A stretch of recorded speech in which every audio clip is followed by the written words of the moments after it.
mestre de cerimônia. Giancarlo Arcangeli, é um italiano. Arcangeli. Trabalhou muitos anos comigo, depois foi embora para a Itália, ficou lá mais 10 anos e voltou agora. Não resistiu. Boa a trabalhar noite. com você. Sejam bem-vindos ao Espaço Cultural CPFL. Abrimos hoje o primeiro módulo do Café Filosófico de 2006, que tem como tema Identidades Feminina e Masculina, as angústias de hoje e o nexo do sexo. Gisele Câmara Gröninger é curadora do módulo e é também palestrante da noite. Exerce a psicanálise em consultório, além de buscar a expansão desta prática, desenvolvendo trabalhos interdisciplinares nas áreas de mediação e do direito da família. É consultora do Instituto da Família, membro do Conselho Executivo da Sociedade Internacional de Direito de Família e diretora de Relações Interdisciplinares do Instituto Brasileiro de Direito de Família. Pedimos a todos para desligarem seus telefones celulares, por favor, durante a palestra. E vamos receber, então, agora a Gisele Gröninger, que irá tratar do tema identidade, conjugalidade, parentalidade, sexualidade e individualidade. Muito obrigado.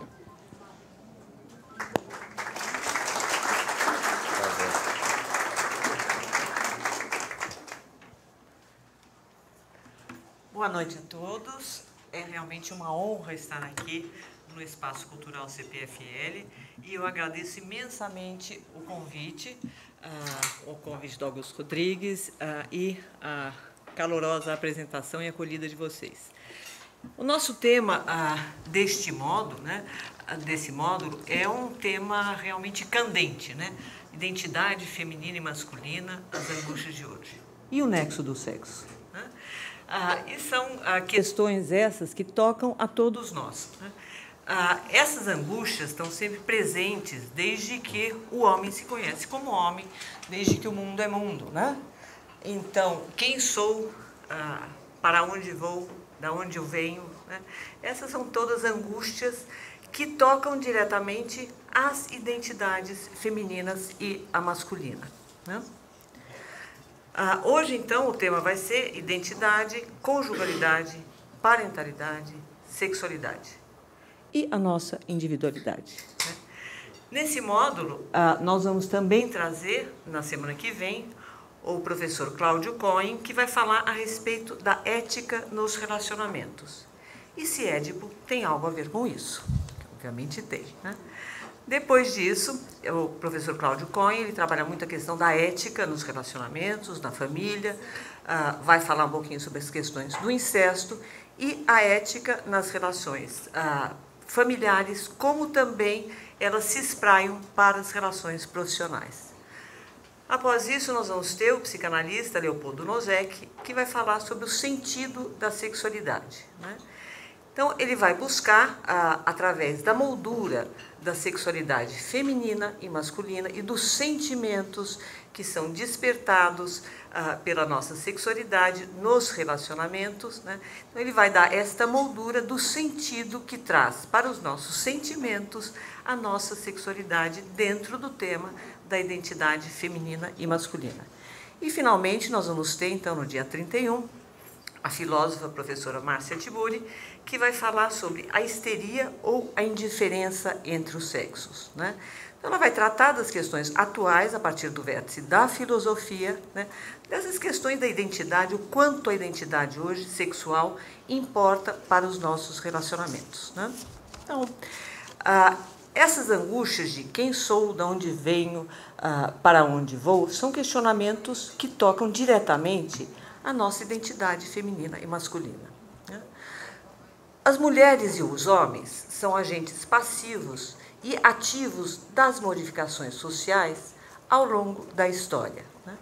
E hoje em dia nós temos essas questões muito em voga, que a gente tem discutido, da pós-modernidade e da globalização, mas, na verdade, essa globalização quebra as nossas fronteiras, não só as fronteiras entre o público e o privado, mas também as fronteiras que estão dentro da nossa intimidade. Então, a partir daí, nós passamos também a questionar quem somos nós, quem são este homem e esta mulher e como é que nós nos colocamos no mundo de hoje, né?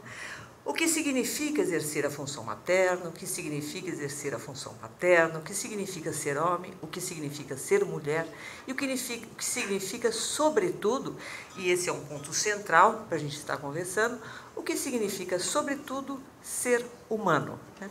O que nos torna iguais e o que nos torna diferentes, né? Essas questões eram, até pouco tempo, não questionáveis publicamente, né? Esse território íntimo da sexualidade foi trazido à luz pela psicanálise. E esse território íntimo dos consultórios ganha finalmente esse espaço de discussão pública, né?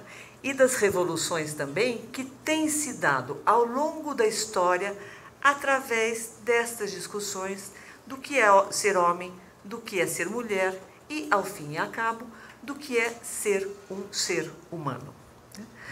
Antes dos tempos das revoluções científicas e dos paradigmas, das nossas visões do mundo que a gente está passando, né, a conjugalidade era indissolúvel e a parentalidade era praticamente inquestionável. Agora nós vemos que se dissociaram sexo, casamento e procriação.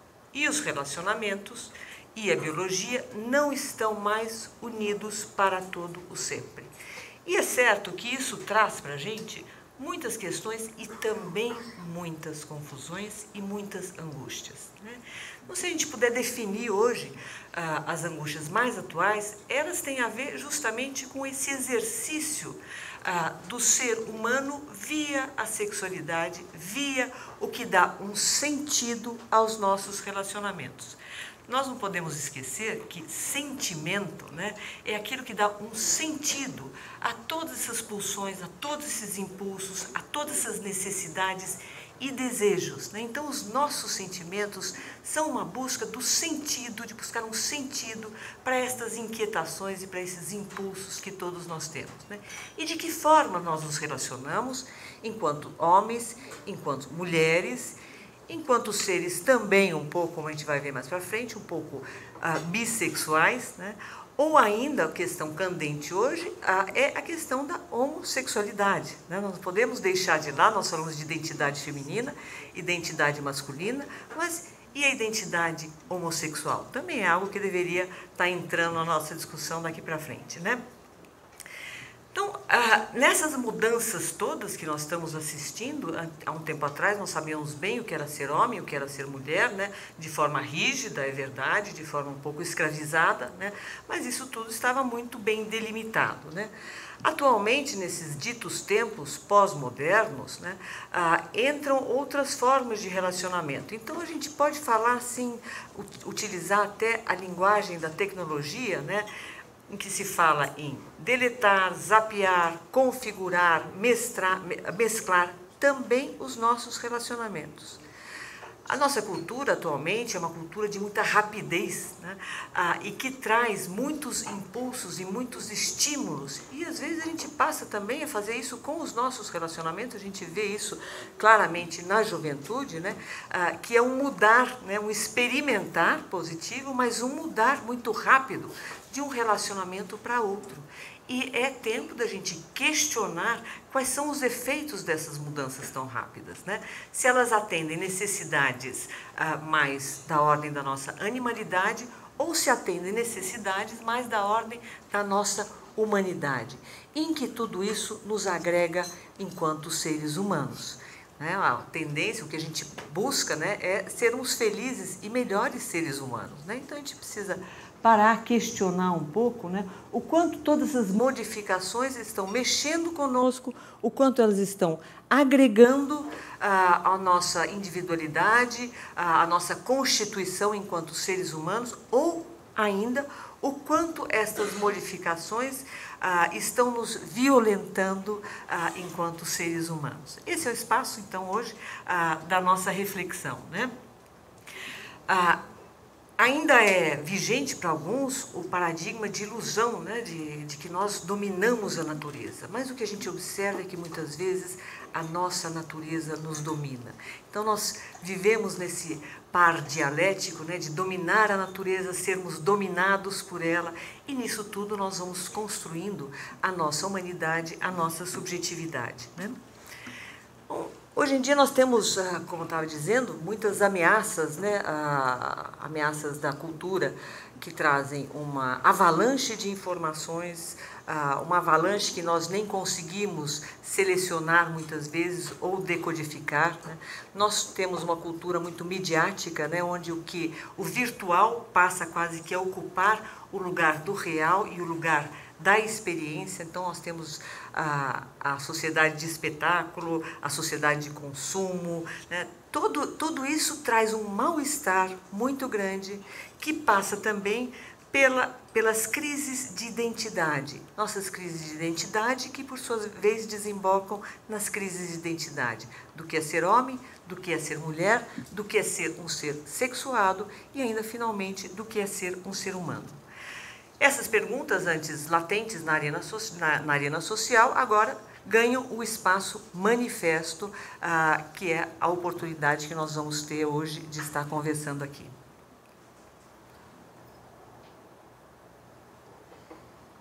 Então, pressionados pela cultura e pela nossa natureza, nós nos vemos às voltas com as indefinições dos papéis, indefinições das funções referentes ao feminino, ao masculino e mesmo ao humano.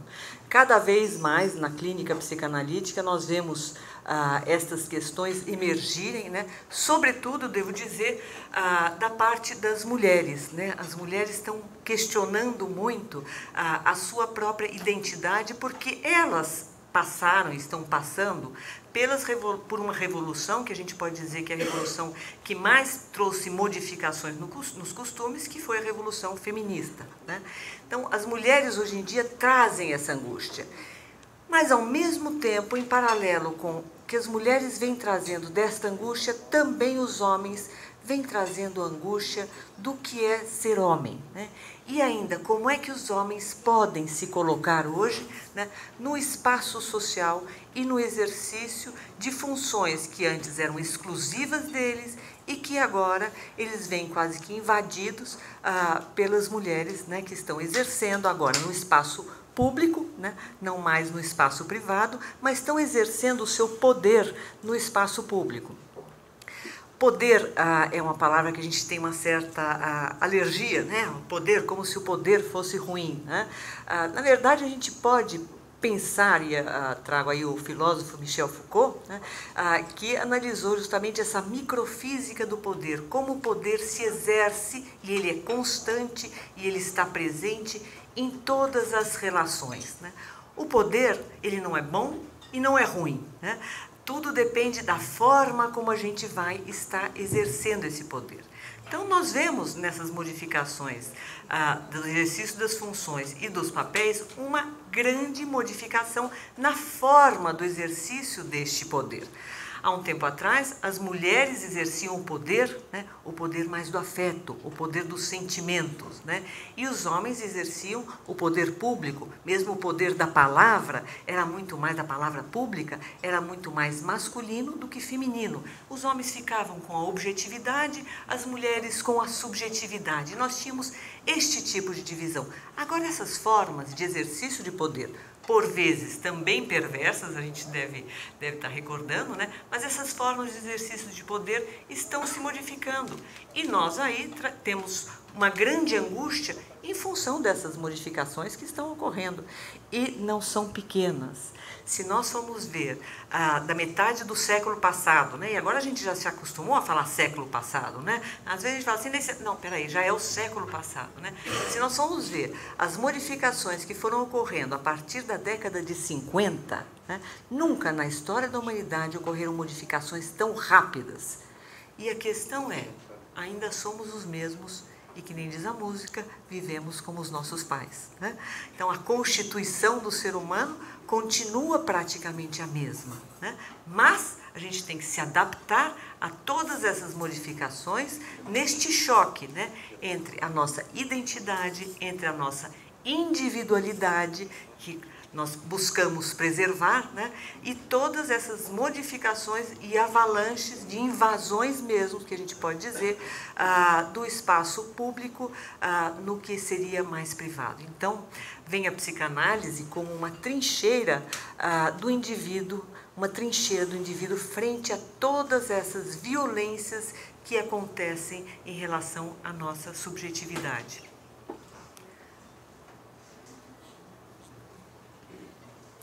É verdade que a nossa identidade, ela é dada também pelo outro, né? Então a gente vai buscar sempre no outro, né, no social, o reflexo de quem somos nós, né?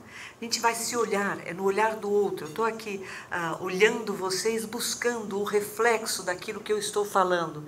E desde bebezinhos, nós nos constituímos assim, buscando no olhar da mãe, no olhar do outro, quem somos nós.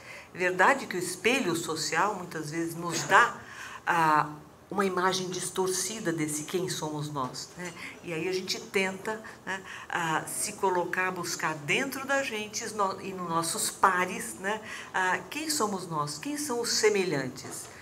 Essa luta entre o semelhante e o diferente é constitutiva da gente, desde que nós somos bebezinhos, desde que nós somos crianças, e nós vamos ao longo da vida buscando nos constituir nas semelhanças e nas diferenças. É verdade, as semelhanças ameaçam menos, as diferenças, elas pegam fundo na gente e às vezes mesmo nos violentam. Mas também nós somos seres da complementariedade, nós precisamos do outro para nos sentirmos um pouco mais inteiro, né? Nesta falta que é também inerente ao ser humano. Somos seres de falta, somos seres incompletos e estamos sempre buscando no outro essa complementariedade que ao mesmo tempo nos ameaça. Então nós estamos sempre nesse jogo dialético dessa construção na nossa identidade. Então, nós buscamos no espelho social esse reflexo distorcido, né, muitas vezes, de quem somos nós, e aí a gente resiste e vai buscar os nossos pares, vai questionar a nossa identidade, né? Olha, o que é a identidade? A identidade é aquilo que se mantém razoavelmente, esperamos, razoavelmente constante ao longo da nossa vida, né? Então, identidade, entidade, aquilo que se mantém relativamente constante na entidade. E como é que se forma esta identidade? Através da aprovação, ou ainda, usando uma palavra que não deve ser banalizada, através do amor, inicialmente, da mãe e dos nossos pais, né? Da aprovação e do amor constantes que vão formando, então, a nossa identidade. Essa identidade é dada, e a identidade sexual, sobretudo, né, ela é dada pelo biológico, pelo psicológico, pelas influências externas, eu falei dos pais, né, e dessas influências dos pais que vão trazer também os seus valores, vindos de gerações, né, e os valores trazidos pela cultura. E assim vai se formando a nossa identidade. Quando nós somos crianças, e a psicanálise traz isso muito bem, né, esse desenvolvimento, né, do indivíduo, da individualidade, mas é um desenvolvimento que se dá sempre, né, através do concurso do outro, né, e nós somos seres desamparados, nós nascemos tão desamparados e continuamos relativamente, espera-se, desamparados, né, ao longo da nossa vida. Então, nós nascemos necessitando desse outro. Nós nascemos também acreditando, né, que nós somos um com a nossa mãe. né? Então, saindo do útero, né, onde a gente teria uma situação inteira de um sentimento oceânico, né, de completude, né, onde não se tem a ciência das necessidades, a gente tem esse trauma, né, chamado um trauma, uma ruptura, né, do nascimento, né, mas mesmo assim a gente ainda continua um tempo, né, acreditando que eu e a mãe, né, não tem essa distinção, né, somos um, né, as necessidades vão sendo satisfeitas. Porém, a frustração, por mais que as nossas mães, nossos pais possam ser diligentes e amorosos, né, a frustração também é algo que é inerente ao ser humano, né? E essas frustrações vão trazendo rupturas. Então, se o bebezinho se vê como narcísico, né, ele se basta, né, ao mesmo tempo vão se dando essas rupturas, essas cesuras, essas quebras na nossa onipotência, no nosso narcisismo. E, aliás, a vida toda, né, a gente vai passando, né, vai sofrendo pequenas feridas narcísicas, né? A gente gostaria muitas vezes de acreditar que a gente pode tudo, né, que a gente é onipotente, depois a gente passa de se sentir onipotente para muito impotente, até que a gente consegue retomar, né, a nossa potência.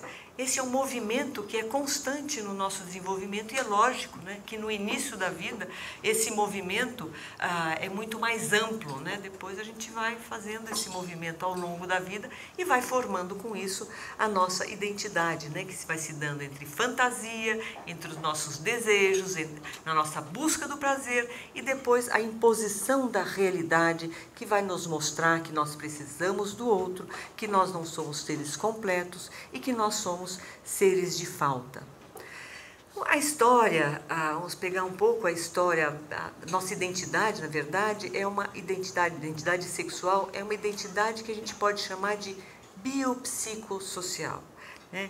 E esses três vértices não estão totalmente dissociados. Freud nos mostrou que havia uma certa separação entre o que é a identidade psíquica, né, e a identidade trazida pela biologia, né? Então, não necessariamente a biologia é destino implacável da nossa identidade sexual, da nossa identidade de gênero, como vamos chamar depois. Não necessariamente é destino implacável, né? Então, nós vamos ter também uma identidade psíquica, sexual, que vai se apoiar, sim, em certa medida, e aí vai depender também da corrente psicanalítica, né? Mas vai se apoiar em certa medida neste corpo, né? Nesta biologia, mas a partir da biologia, a partir desses impulsos e a partir das influências do meio, nós vamos desenvolvendo esta nossa identidade biopsicossocial, sexual. Bom, então, a história, na história da humanidade, a forma da gente ver, na nossa história pessoal, a gente vê que nós temos lacunas, né? Tem questões que a gente foi aceitando, tem questões que a gente não aceita. Nossa identidade, Freud mostrou que ela é feita em duas fases, né? Então, nós temos uma sexualidade infantil, que depois fica, de certa forma, reprimida e que é retomada depois na adolescência e na nossa fase adulta. E muita da nossa sexualidade, muito dos nossos impulsos vai ficar, então, no nosso inconsciente. Aliás, vamos retomar um pouquinho essa ideia de inconsciente, né? Freud também nos mostrou, ele abordou a questão do nosso narcisismo, da quebra da nossa vaidade, nossas feridas narcísicas, né? Na história recente da humanidade, foram 3, segundo ele. Uma dessas feridas foi quando nós verificamos que a Terra não era o centro do universo, né? Nós nos acreditávamos o centro do universo e tudo girava em torno do nosso umbigo. Aliás, a gente continua, né? Muitas vezes a gente acha que as coisas continuam girando em torno do nosso umbigo, né? Depois, um outro golpe no nosso narcisismo foi com Darwin, né? Veio com Darwin quando se verificou aí que havia uma evolução, um certo contínuo entre as espécies. Ou seja, um outro golpe em que nós não somos seres tão especiais, feitos à semelhança de Deus, né? Nós acreditávamos totalmente diferentes e criados e à semelhança de Deus. E aí Darwin veio mostrar, através da ciência, né, não excluindo esse aspecto religioso, né, que existe também, isso é só um parênteses, né, esse aspecto religioso, sejamos ou não religiosos, existe em todos nós, né, mas aí Darwin veio nos mostrar que nossa evolução, né, descendemos dos outros animais. Aliás, cada vez mais com o projeto Genoma, né, nós verificamos que o nosso DNA não é tão diferente quanto nós gostaríamos dos nossos antes mais distantes, agora primos, agora quase semi-irmãos, os macacos, né? Então a gente vai se aproximando. E finalmente, outro golpe do nosso narcisismo, que Freud nos mostrou, foi que nós não somos senhores da nossa consciência, ou seja, nós também somos divididos mentalmente e uma parte que nós não temos consciência controla, interfere, influencia parte do nosso pensamento e dos nossos comportamentos. Então, todo aquele controle que nós gostaríamos muitas vezes de ter, a gente verifica que é um controle impossível, né? Então, nós temos um inconsciente, todos temos um inconsciente, e acho que atualmente ninguém mais duvida disto, né? Então, nós temos uma parte aí nossa que nós não controlamos e que, sem dúvida nenhuma, nos influencia.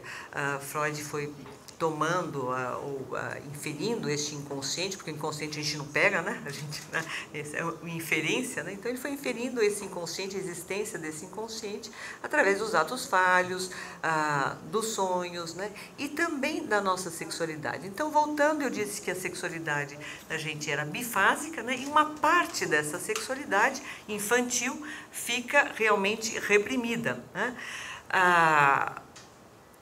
Todos conhecemos, né, o paradigma que é utilizado pela psicanálise para pensar o desenvolvimento do ser humano, né, que é o paradigma do famoso complexo de Édipo, né, que a gente faz aquele quadrinho, né, bom, então o que é o complexo de Édipo, né, é o menino querer casar com a mãe e ter ódio do pai, a menina querer casar com o pai e ter ódio da mãe, né, isso é uma forma muito simplificada, né, de pensar o que? Através da sexualidade, como é que nós vamos nos relacionando, como é que nós vamos desenvolvendo os nossos relacionamentos, que acontecem, sem dúvida nenhuma, primeiramente na matriz, vamos dizer, que vai formar nossa forma de ser, que são as relações familiares, né? Então, a partir dessa época de extrema dependência, né, nós também então nós precisamos da mãe, do pai, para satisfazer as nossas necessidades mais básicas, mas podemos chamar de animais, né? Mas também as nossas necessidades psíquicas. Houve um psicólogo, um psicanalista, René Spitz, que verificou o que ele chamou de a síndrome do hospitalismo. Então, ele estudou crianças que não tinham nenhum problema físico, crianças hospitalizadas, né, como diz o nome, a síndrome do hospitalismo, crianças hospitalizadas que não apresentavam nenhum tipo de problema físico, porém eram crianças que tinham dificuldades, desenvolviam patologias ou mesmo chegavam a morrer. E o que ele verificou é que essas crianças morriam em função da falta do cuidado, da falta do afeto. E aí a gente vê a importância que tem, mesmo na nossa sobrevivência física, né, este afeto que nos alimenta. Então, aí nós nos diferenciamos imensamente, e não é só uma porcentagem pequena, nós nos diferenciamos imensamente dos outros animais, né? Se bem que os estudos, né, trazidos pela ideologia mostram cada vez mais como os animais também dependem desse afeto, mas aí seria uma questão mais ligada ao apego, né? Então, o apego seria uma questão mais dos animais, né, a necessidade do apego. E aí teve um outro psicólogo que fez algumas experiências, Harlow, que fez algumas experiências com os macacos, né? E punham os macacos, então, com tipos de mães, né? Então, eram mães que tinham revestidas de pelúcia, que se aproximavam mais das mães macacas, mães revestidas de arame, né, mais duras, e esses macacos depois reproduziam com os seus filhos, com a sua prole, esse mesmo tipo de comportamento mais frio, veja só, mais frio, a mãe de arame, né? Ou mais afetivo, a mãe de pelúcia, conforme aquilo que eles haviam sido criados. Então, essa é uma experiência que mostra a importância do apego. Mas voltemos, então, aos nossos aspectos mais humanos que nos diferenciam. Então, nós precisamos realmente da influência, para nos formarmos, da influência do pai e da mãe, né? Da mãe nessa situação bastante afetiva e bastante ligada, né? Em que o bebê e a mãe se sentem um só, né? E também do pai, né? Que vai influenciar, vai desfazer essa situação meio ilírica, meio de sonho, né? Do bebê com a sua mãe. O pai vai interferir e vai então entrar como aquele que diz: deste jeito não pode, você vai precisar se satisfazer de um outro jeito. Vejam que isto é uma interpretação do Édipo, né? Mas não daquele Édipo de querer casar com o papai ou querer casar com a mamãe, né? Mas essa entrada desse terceiro na relação tão fundamental para a nossa humanização, né? Então, a psicanálise utilizou esse mito, né? E, aliás, o mito é uma forma de conhecimento, né? Que, obviamente, não é a forma de conhecimento trazida pelas ciências exatas, né? E até era uma forma um pouco renegada a um segundo plano, né? Mas os mitos fazem parte de uma forma de conhecimento. Não é à toa que eles persistem, né, desde sempre, essas histórias, esses mitos, porque eles falam a nossa humanidade, a nossa constituição mental, a nossa constituição psicológica, né? Então, a sexualidade, então Freud não descobriu a sexualidade infantil, ele atribuiu um papel a essa sexualidade no desenvolvimento psíquico, né, utilizando, então, uma das vertentes, esse mito do Édipo, né? E essas questões ligadas ao masculino e ao feminino, né, fazem parte das identificações, das formas ou das cópias conscientes e inconscientes que nós vamos fazer de pai e de mãe, ou dos seus substitutos, né, que representam para o bebê o quê? O modelo acabado daquilo que eles gostariam de ser quando crescer. É verdade que isso não ocorre só da parte da criança para com os pais, né? Porque os pais também, quando têm seus filhos, né, veem nos filhos o quê? A continuidade daquilo que eles gostariam de ser, daquilo que eles querem transmitir, né? Se não fosse bom ter filhos e se não atendesse a uma necessidade psíquica, um desejo psíquico importante, nenhum de nós estaríamos aqui, né? Porque dá trabalho, né? Mas, de qualquer jeito, então, os filhos representam também para os pais aquilo do imaginário, aquilo do sonho, aquilo de um amor até certo ponto narcísico, que eles querem fazer perpetuar, né, a sua forma de ser e a sua identidade. E nós somos constituídos, então, na base desse tipo de trocas, né? Então, vejam que eu estou falando aqui das questões de sexualidade, mas não da sexualidade entendida de uma forma banal, mas da sexualidade como forma de ligação, o estabelecimento de ligação que se tem com o outro. E essa sexualidade, ela é sempre conflituosa, né? Então, Freud pensou, e nós pensamos sempre, né, o nosso desenvolvimento, aliás, o conflito é inerente à vida, né? Esse é um outro aporte da psicanálise. A vida se dá por conflito e transformação deste conflito, né? E nós pensamos o nosso desenvolvimento sempre de uma forma dialética, né? Entre pares de opostos. Então, Freud falou dos impulsos, ou pulsão, como alguns falam, do ego, de autoconservação. Depois ele foi evoluindo na teoria dele, até que ele colocou como pares de opostos os impulsos de vida e os impulsos de morte, ou ainda, se a gente puder falar, em termos de ódio e de agressividade. E nós estamos sempre, né, nesta luta, a gente espera, estamos aqui, felizmente, porque os impulsos de amor, né, são mais fortes na nossa história pessoal e também na história da humanidade, né, embora as ameaças aconteçam a toda hora, né, das bombas, dos terrorismos, né, mas enquanto Eros, enquanto a libido, enquanto os impulsos de amor, né, ligados aí a uma forma de exercício materno da sexualidade prevalecer, e nós vamos estar continuando, né? Então, nós somos seres sexuados, nós somos seres também, eu falei do desamparo, o desamparo que é inerente ao ser humano, né? E o que é, se a gente pegar a ideia de sexo, né, a palavra vem também de seccionado, né? Então, sexo implica o quê? Numa certa incompletude. O modelo mental que nós temos é da busca da complementariedade, né? Mas nosso modelo biológico, né, é de incompletude, né? Então, e o nosso modelo mental também, nossa constituição mental é também dessa incompletude. Então, nós estamos sempre em busca desta complementaridade que também nos ameaça. Nos ameaça em quê? No nosso narcisismo. Então, quando nós descobrimos na infância as diferenças sexuais, são diferenças que também nos ameaçam, porque nós queríamos, né, ser tudo para a mãe e a mãe tudo para a gente. Aí vem o pai e fala, peraí, vocês não são tudo um para o outro, eu estou aqui também. Então nós vamos sofrendo ameaças no nosso narcisismo e vamos aceitando, né, a nossa incompletude e a nossa sexualidade, que implica também num certo corte, né, numa certa falta, né, numa certa ferida no nosso narcisismo.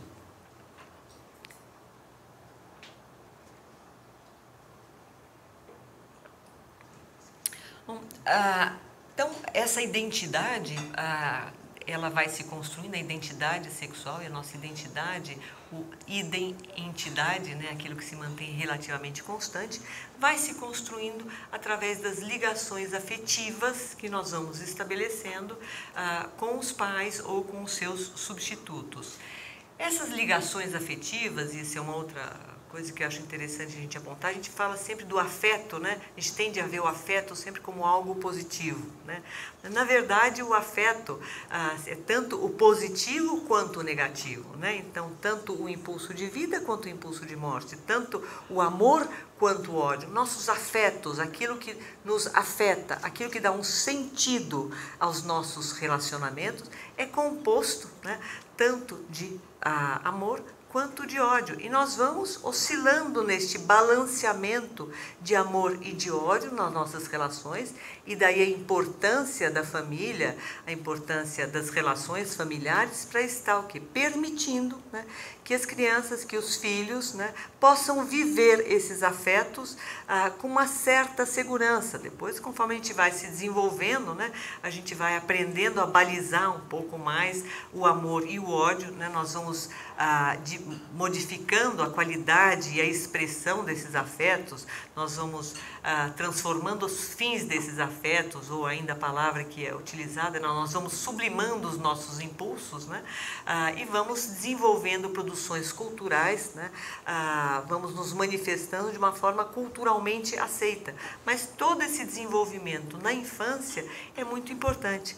E essa identidade sexual, ela vai ser formada através, então, das identificações que nós vamos construir com o pai e com a mãe. Identificações que vão ser construídas com base nesses afetos, né? Então, nós vamos tanto amar, colocar para dentro da gente, quanto também odiar, colocar para fora, né? Nós vamos nos identificar com qualidades, com características que são do pai e da mãe. E aí a gente tem ainda um outro conceito para trazer, que é o conceito da bissexualidade, né?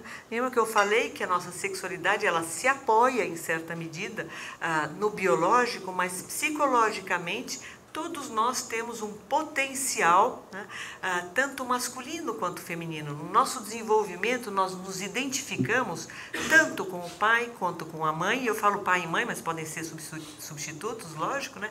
Tanto quanto com o pai, quanto com a mãe, quanto com as funções próprias mais do homem, funções próprias mais da mulher. E é isto também que nos permite atualmente ter essa intercambiabilidade de funções, né? Se há um tempo atrás a mulher cuidava só da maternidade, ficava no gineceu, o homem ia para o público, ia para a ágora, né? Agora a gente tem essa possibilidade, essa intercambiabilidade de funções que também vem desta qualidade psíquica de uma bissexualidade. É verdade que depois uma sexualidade, um tipo de identidade sexuada deve prevalecer sobre a outra. E, em geral, essa identidade de gênero, como se chama, né, ela obedece também à sexualidade biológica, mas não necessariamente, né?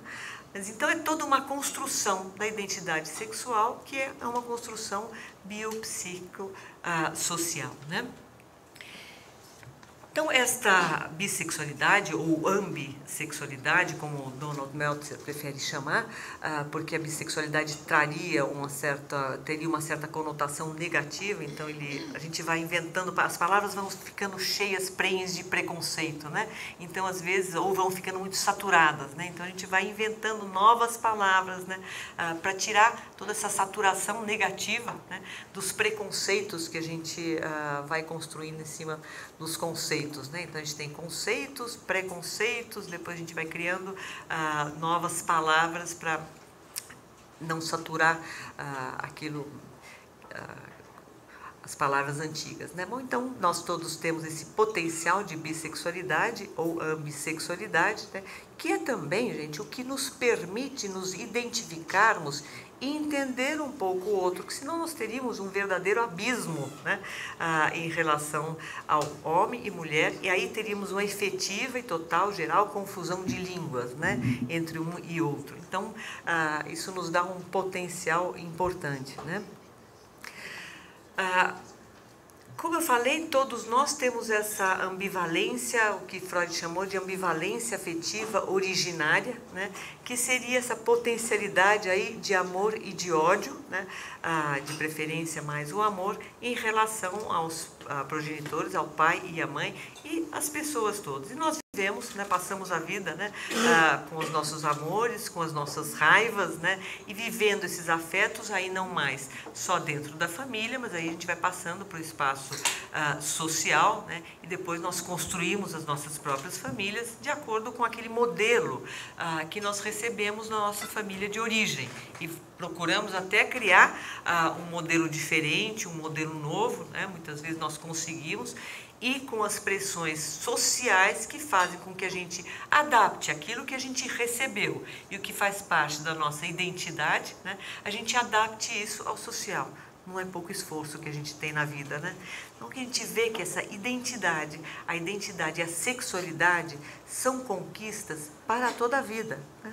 Se a criança vai tendo essa conquista ao longo da sua primeira infância, depois a época dita, né, do complexo de Édipo, depois um período de latência, depois a pré-puberdade, hoje em dia a gente vai especificando mais, né, depois a puberdade, né, onde se recupera toda aquela ternura que foi construída no relacionamento com os pais, né, e junto com aquela ternura, né, aquela parte da sexualidade infantil, quero casar com o papai, quero casar com a mamãe, ficou um pouco reprimida, né? E aí toda a parte dessa ternura, lá de trás, ela permanece e quando vem os impulsos próprios da puberdade e as características sexuais secundárias, né? Tudo isso, e novamente, grande trabalho, né? Os impulsos significam trabalho para o nosso psiquismo, né? Então, todo um novo trabalho, né, de juntar essas duas correntes, que seria a corrente da ternura com a corrente da sensualidade para o desenvolvimento das relações. Ok, parece que a gente chegou no céu, né? Só que até chegar aí, né, nós apanhamos um bocado, né? Então, a gente usa, hoje é muito usual, né? Então, a gente muitas vezes usa o outro, né? Os relacionamentos quase como se fosse um objeto, né? A gente não juntou muito bem essa questão da ternura, da consideração, né? considerar, olhar junto, né? Isso tudo demora um tempo, então a gente vai experimentar a própria sexualidade, experimentar se olhar no espelho do outro, né? Então, os meninos, as meninas, os rapazes e as moças, né, vão ter grandes questões com relação às suas identidades, né, no momento também de muitas transformações físicas, né, no momento de mudanças corporais, né, que estão lá longe, né, para a gente, mas na verdade são muito violentas, né? Então tem todo esse trabalho de juntar a corrente da ternura com a corrente da sensualidade para o desenvolvimento do que seriam relações mais completas e mais satisfatórias, que atendam à nossa necessidade, e esta é uma necessidade inegável nossa, necessidade de amar e de sermos amados, né? Só que nesse percurso, que nem eu falei, e com todas as influências, não só positivas, mas também negativas da cultura, a gente passa muitas vezes a utilizar o outro só como um objeto desvitalizado, como um objeto que a gente vai buscar a satisfação, mas é uma satisfação relativamente momentânea, né? Mas que faz parte, né, desse desenvolvimento. Então, os jovens hoje ficam, né, e o uso do termo é muito curioso, né, porque é o ficar para não ficar, né? É o ficar transitório, né? Então, mas faz parte de toda uma possibilidade muito maior de escolhas que se tem atualmente. Esse é um aspecto, né, que não deve ser desconsiderado, e a gente deve evitar cair no risco do saudosismo, né, de que isso até faz parte um pouco da nossa Constituição, né? Na barriga da mamãe era tudo bom, né? Havia aquele sentimento de completude, esse sentimento oceânico, né? Na verdade, a gente vai se desenvolvendo, a gente fala assim, puxa, antigamente que era bom, né? Antigamente era bom porque já passou, né? Mas atualmente a gente vê, né, que tem muitas possibilidades de escolha, e nós vivemos numa época que se traz muitas angústias, né? E angústia também, infelizmente, não é mais palavrão, né? Pelo menos da parte da psicanálise, das ciências sociais, né, dessa parte mais humanizada, né, a angústia vira palavrão um pouco em toda a corrente da medicalização, né, na medicalização dos nossos afetos, né, mas a angústia não é, ela é necessária para a vida, como uma certa dose de estresse também é necessária para a vida. A angústia nos move, né, nos faz buscar, né, uma satisfação, nos faz buscar um sentido para esses afetos que ainda não estão nomeados, né?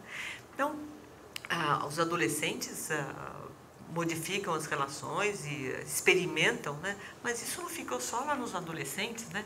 Também passou em todas as modificações com relação aos casamentos, né? Hoje em dia a gente pode até, em termos de nas cidades grandes, as estatísticas, e as estatísticas a gente desconfia um pouco, porque elas em geral mostram o desnecessário e escondem aquilo que a gente precisaria ver. Mas, de qualquer forma, né, as estatísticas mostram que metade dos casamentos, né, nas cidades grandes acaba em divórcio. É um número alto, né, mas também nos mostra uma possibilidade maior de escolhas, em que não é mais necessário se ficar preso, né, a uma situação insatisfatória, né? Mesmo o tipo, a família foi se modificando, a estruturação da família foi se modificando, né? Então, da família, que era uma família matrimonializada, né? Matrimônio, patrimonializada, essencialmente o patrimônio, né? E os casamentos se davam muito, né? Em função da manutenção do patrimônio, né? E uma família patriarcal, né? Em que a autoridade, né? O modelo era um modelo masculino, né? E era vamos dizer, o paradigma, né? O modelo padrão, né? Era o masculino, né? Aliás, isso é uma questão até que a gente traz da religião, né? Eva foi feita da costela de Adão, né? Então o modelo é Adão, né? Depois a partir disso veio Eva, né? Então nós tínhamos essa família bastante patriarcalizada, e isso tudo foi se modificando, e atualmente a gente tem divisão no exercício dos papéis muito diferente, uma divisão nas relações de poder e de força. Falei lá atrás que o poder não necessariamente é negativo, né? Mas também nós não devemos romantizar muito, né, a relação entre os diferentes, porque há sempre, lembra que eu falei de uma tal de uma ambivalência afetiva originária, né? Há sempre, junto com o ódio, junto com o amor, olha o ato falho interessante, junto com o amor, né? Há sempre um ódio, né? Então sempre essas relações são relações instáveis, né? Que nos trazem questão, nos trazem a necessidade, né, de nos confrontarmos com o igual e nos confrontarmos com, sobretudo, com o diferente. Então, estava dizendo que as famílias foram se modificando, as estruturas, né, a forma de estruturação das famílias foi se modificando e atualmente nós temos o que se chama, vem um outro palavrão aí, de família eudemonista, né? Onde cada um vai buscar a sua realização e o seu bem-estar, né? Mantendo-se a finalidade da família, né? E a finalidade da família está muito o quê? Na diferença entre as gerações e no cuidado com aquele ser mais desamparado, que são as crianças, né? O bebê, o infans, né? Aquele que não fala, sem fala, né? As crianças, mas também a família, o refúgio, né? Um pouco do nosso desamparo e a nossa possibilidade de vivermos os nossos afetos mais em bruto, né? Então, em família, a gente tem... Às vezes a gente brinca, né? Família às vezes é bom no porta-retrato, né? Como se tudo ficasse ali emoldurado, né? Porque realmente os nossos afetos, né, têm maior possibilidade, nossos sentimentos têm maior possibilidade de expressão, né? E também às vezes de correção, espera-se, né? Dentro da segurança da família. Então a família atende atualmente esse espaço de realização, né? Espaço de realização masculino, feminino, do homem, da mulher, dos filhos, das gerações e esse espaço de cuidado. O cuidado que fica mais evidente, lógico, no desamparo que tem os bebês, as crianças, também pegando na outra ponta, né, a necessidade da família para o desamparo na última idade. Essa história de terceira idade é ruim, né, porque a gente ampliou bastante, né, a nossa expectativa de vida, então a gente poderia falar terceira, quarta, quinta idade, né, a gente pode ampliar isso. Então, esse cuidado, né, que nós devemos e precisamos ter uns com os outros. Aliás, a família, embora o amor não exista sozinho, né, mas a família é um espaço de vivência de amor, e hoje em dia se fala muito deste amor, que não é só o amor da sexualidade, né, o amor também que traz a ternura, a sensualidade, mas é também o amor da amizade, é o amor do cuidado, né? Hoje em dia fala-se muito dessa necessidade do amor cuidado, né? O cuidado que nós buscamos ter e necessitamos ter aí uns com os outros, né? Eu estava dizendo que nós fomos modificando na história da composição das famílias, nós fomos passando aí por modificações culturais muito importantes, né? Trazidas, sobretudo, uma das revoluções tidas como a mais importante do século passado foi justamente a Revolução Feminista, né? Que mudou, né, a forma de estar nos relacionamentos sociais e também a forma de estar em casa, se há um tempo. Ao homem ficava reservado, é o que era conhecido como identidade masculina, ficava reservado ser o provedor, o trabalho, o espaço público, a mulher ficava reservado o espaço da intimidade, o espaço da subjetividade, tudo isso foi se modificando, né? E a subjetividade ganhou também o espaço público. Tanto é que se dá atualmente um valor que nunca foi dado ao afeto, às relações afetivas, né? E isto passa a ser reconhecido, a gente vai ver mais para frente, isso passa a ser reconhecido até atualmente como um valor jurídico. Vejam só que a modificação não é pequena, né? E essa influência toda que é trazida, que é observada na história social, né, na história em que aquilo que era excluído passa a ser como se fosse um ato falho, passa a ser incluído nesse movimento permanente, né, dialético de modificações, né? Então nós temos essa evolução toda, né, da família, da estruturação da família, né, e do exercício das funções masculinas e femininas, e isso a gente pode usar como paradigma esta revolução feminista. Agora, isso não ficou só na cultura, né? Para inglês ver, isso também permeia, lógico, a forma das ciências, né? Inclusive a própria psicanálise, né? Freud tinha um padrão, que era um padrão de sexualidade, que era o padrão da sexualidade masculina, né? E, dadas as devidas modificações, mutatis mutantes, é que ele via, então, a sexualidade feminina, né? É como se a mulher fosse sempre aquela castrada, né? Aquela quem falta alguma coisa, né? E o homem não, o homem era mais o modelo, né? Da sexualidade, embora, lógico, as angústias estivessem sempre presentes, inclusive na homossexualidade, mas a mulher seria aquela que teria, então, a inveja do pênis, né? Isso é conhecido por todos, né? Então, no desenvolvimento da sexualidade feminina, mulher invejaria o pênis. A gente vê isso, né? Socialmente, né? Na hipervalorização, realmente que tem o masculino no espaço social, né? E a gente vê também a hipermaternalização ou a hipervalorização do feminino, né? Como a rainha do lar, né? Então, o homem é o rei fora e a mulher era como se fosse a rainha do lar. Isso tudo, felizmente, está se modificando. Bom, mas voltando, então, na psicanálise, Freud, então, tinha um modelo basicamente masculino.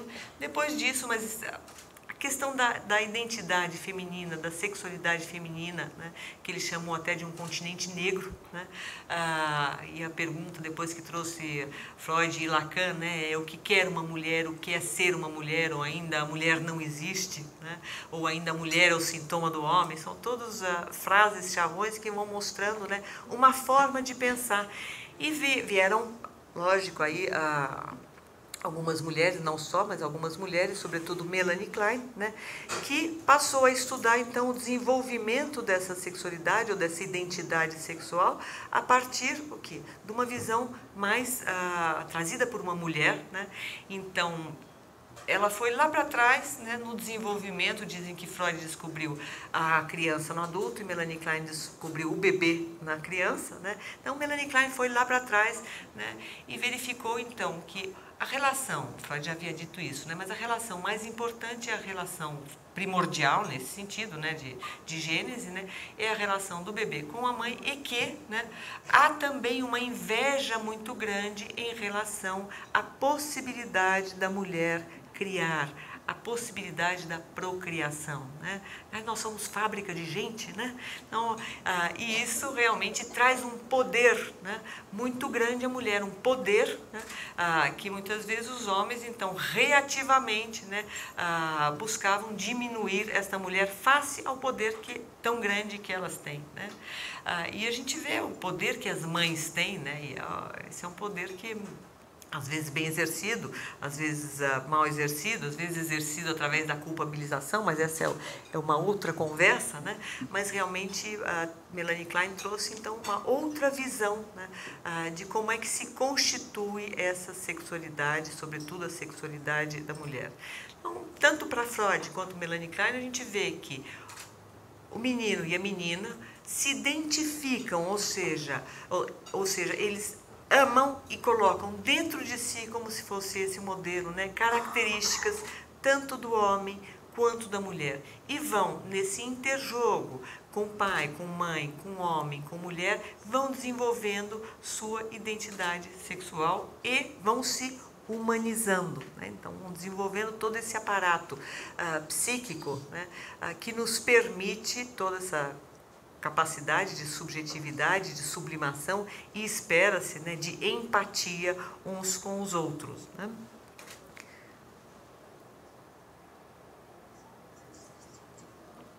E aí, se nós pegarmos voltando um pouco a essa questão do desenvolvimento da sexualidade, né, Freud falou desse desenvolvimento, Melanie Klein também, todos os psicanalistas, né, mas eles vão verificar esse desenvolvimento da nossa sexualidade, da nossa forma de ligação, entendamos assim, nessa forma de ligação, né, através do que ficou conhecido como as zonas erógenas, né? Então, mas não são só zonas erógenas, não vamos pensar a sexualidade de uma forma muito fechada, assim, numa forma de relacionamento, né? Então teríamos uma forma inicialmente mais oral, né?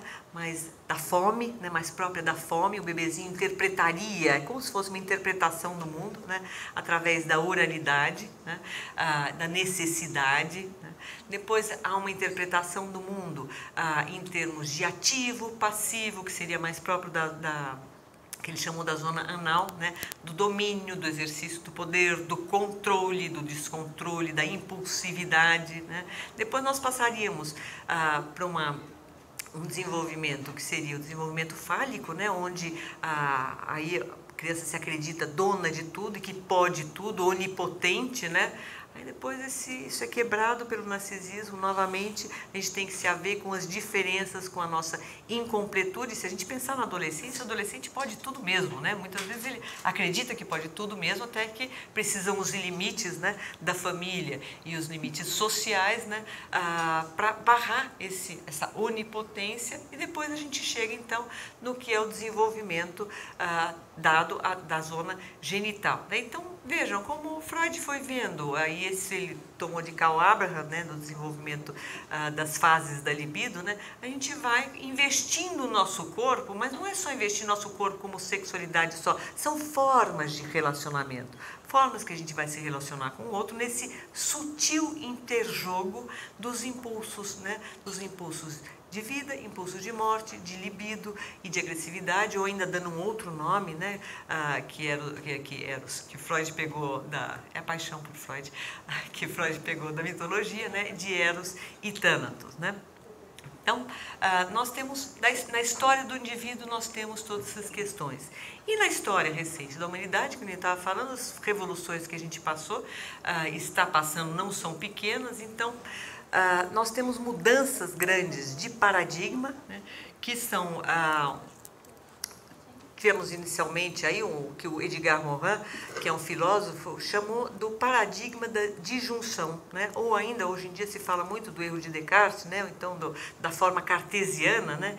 Então onde se separava mesmo sujeito, objeto, sentimento, pensamento, razão, emoção, trabalho, prazer, né? É como se isso precisasse ficar separado e quase como se fosse contaminar, né? Um pudesse contaminar o outro, né? Ainda um predomínio que nós assistimos no século passado, né? Durante boa parte do século passado, um predomínio das ciências exatas sobre as ciências humanas. Então todas essas eram formas, né, também de exercício de poder.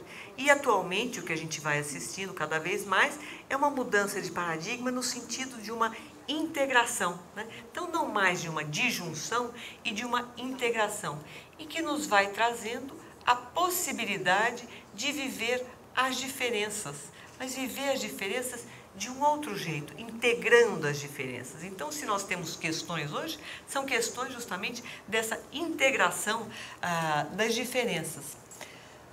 Diferenças que têm a ver, então, com a nossa identidade que vai se formando, identidade sexual, que vai se formando ao longo da vida. Cada época vai trazendo as suas questões, né? A sexualidade resolvida, não. A sexualidade é sempre uma questão que nós vamos nos colocando, né? Que também acompanha as modificações biológicas, né? Ela se assenta em cima das modificações biológicas, né? Mas são questões para toda a vida, né? Então, nós temos a diferença nesse âmbito, né, da psicanálise, né? E nós temos a questão fundamental também das desigualdades. E a questão das desigualdades vai tocar o quê? O âmbito do direito. Nós falamos lá atrás que os pais vão trazer os valores, nós vamos nos identificar com os valores, né, pessoais das gerações, as formas familiares de ser, e os pais vão trazer também esses valores da cultura, né? E a cultura é o quê? Ela é permeada por formas de codificação, né, que vão regular a relação entre as pessoas. E nesse sentido é que a gente vai verificando, né, que há também um superego, né, não só aquele superego que a gente pega dos pais, né, do que pode, do que não pode, como deve ser, como não deve ser, né, mas também esse superego cultural que, sem dúvida nenhuma, vai nos influenciando. Então, a gente tem as modificações na história do indivíduo, as influências culturais, as influências dos pais e as influências que todos nós sofremos também das modificações que vão acontecendo na identidade de cada país, na identidade de cada cultura que se atualiza nos códigos, nas legislações de cada cultura. Uma das formas de se verificar o progresso de cada cultura, de cada sociedade, é pegando o parâmetro dos direitos das mulheres, né? Então, conforme as sociedades são mais desenvolvidas, mais direitos as mulheres vão tendo. Então, esse superego, né, cultural vai nos influenciar, né? Se a gente verificar mesmo no Brasil, né, com a Constituição de 80, e essas mudanças, gente, são muito recentes, né? Com a Constituição de 88 é que a gente teve como princípio o respeito à dignidade da pessoa humana, né? Mas a dignidade não é uma para todos, né? É o princípio do direito, né, ao respeito à dignidade da pessoa humana. Com a Constituição de 88 também, que nós tivemos a igualdade entre os filhos, né, e a igualdade entre homem e mulher. Vocês se deram conta o quanto isto é recente na nossa cultura e qual o esforço que nós estamos tendo que fazer para nos adaptar, felizmente, né? A gente tende a encarar isso como progressos, como evoluções, né? Mas são esforços muito grandes, né? Que são exigidos para a gente se adaptar, né, a todas essas modificações, né? E com isso, então, a gente vê também um outro aspecto que eu acho interessante trazer, né, com esse novo código, né, que esse é deste século, já o nosso código vigente, né, que nós temos, vejam que interessante, né, os direitos da personalidade, né, isso está no código, e o direito ao desenvolvimento, à integridade psíquica e ao livre desenvolvimento da personalidade, né.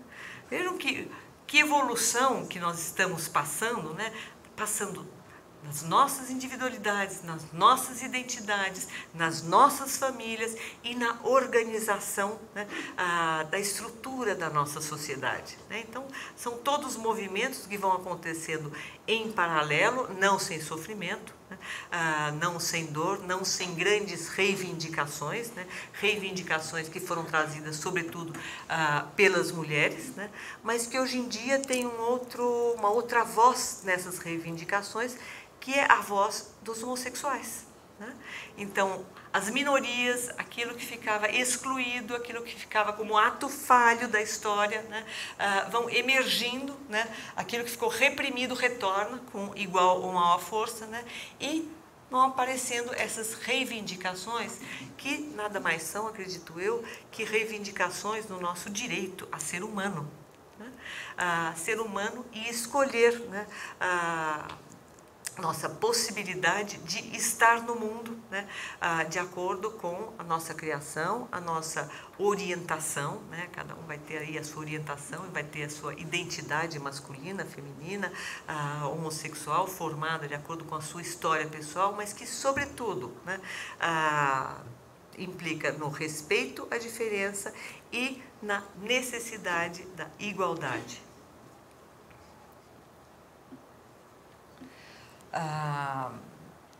Então, eu já estou terminando, só queria trazer, então, um filme, né, que acabou de passar, está passando, né, que é O Segredo de Brokeback Mountain, né, Brokeback, né, espinha dorsal quebrada, né, uma espinha que foi aí quebrada, né, dos nossos preconceitos, né, e esperamos que possamos quebrar cada vez mais os nossos preconceitos, embora não devamos também nos iludir que nós também vivemos um pouco do que Freud chamou do narcisismo das pequenas diferenças, né?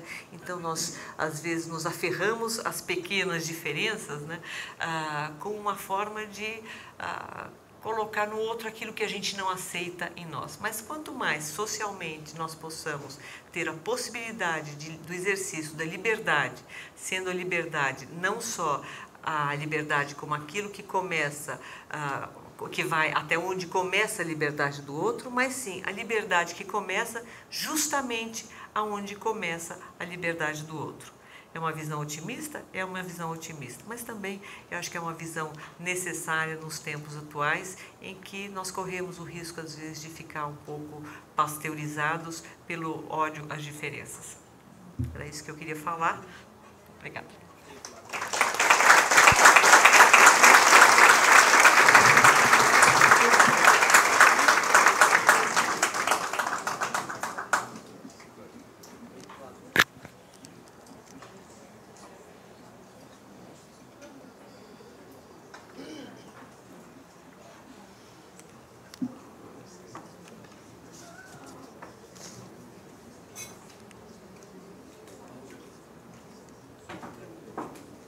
Bom, estamos agora na hora da nossa conversa, né? Esse espaço aí de conversa.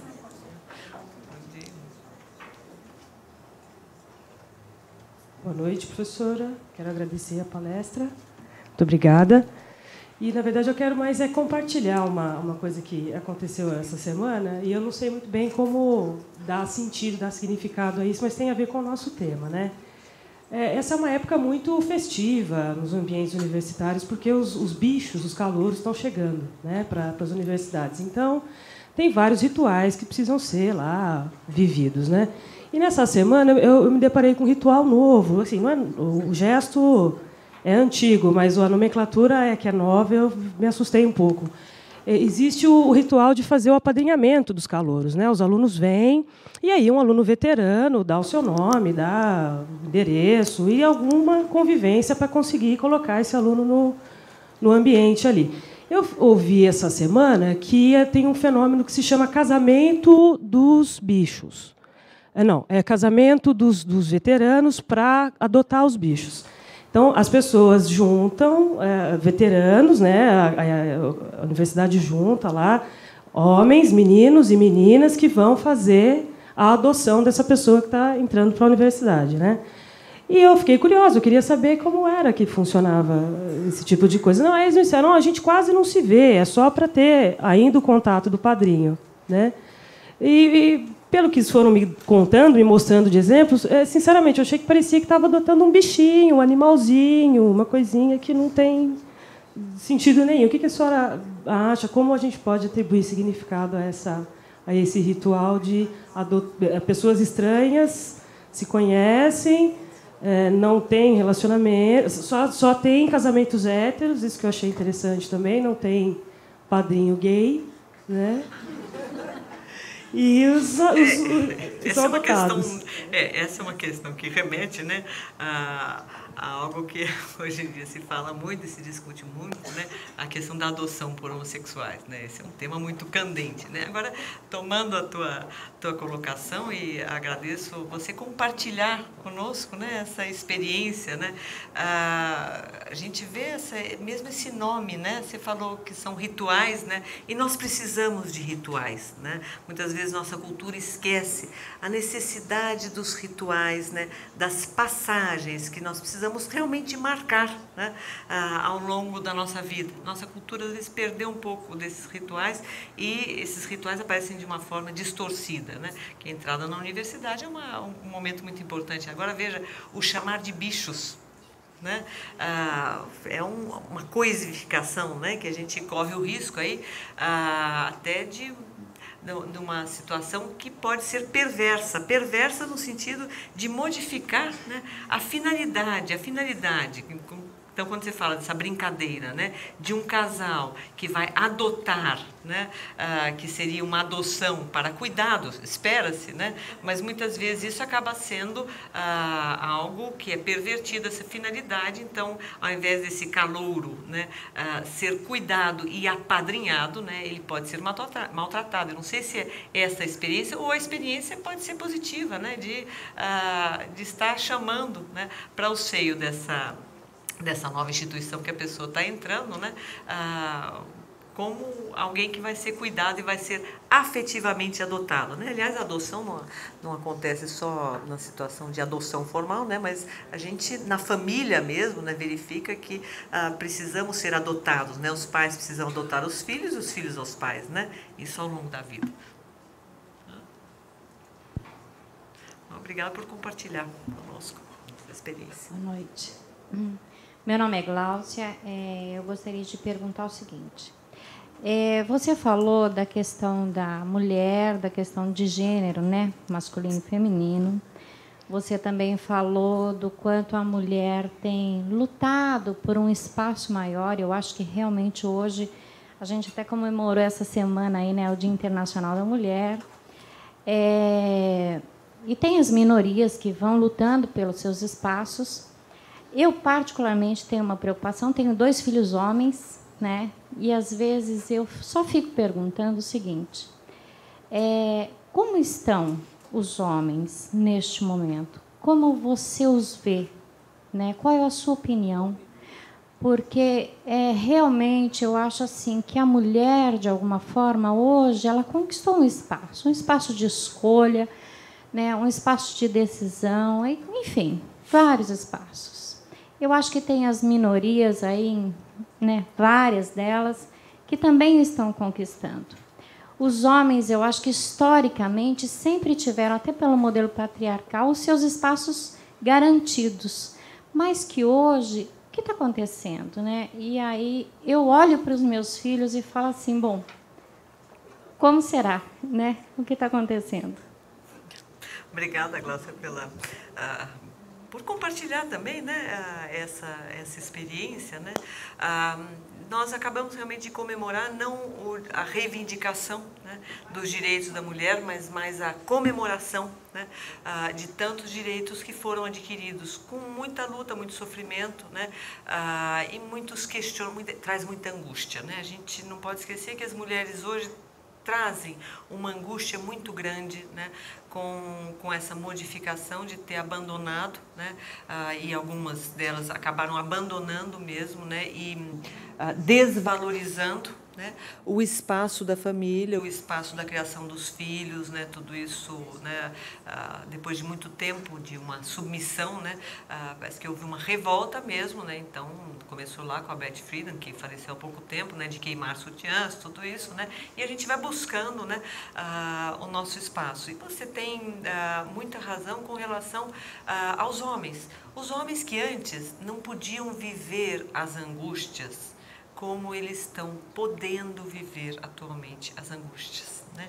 Então, se a gente tiver uma visão relativamente otimista, né, nós podemos pensar que fruto dessa possibilidade de viver a angústia vai ser também a possibilidade de vivenciar a masculinidade, vivenciar a identidade masculina de uma forma menos rígida e tão perseguida.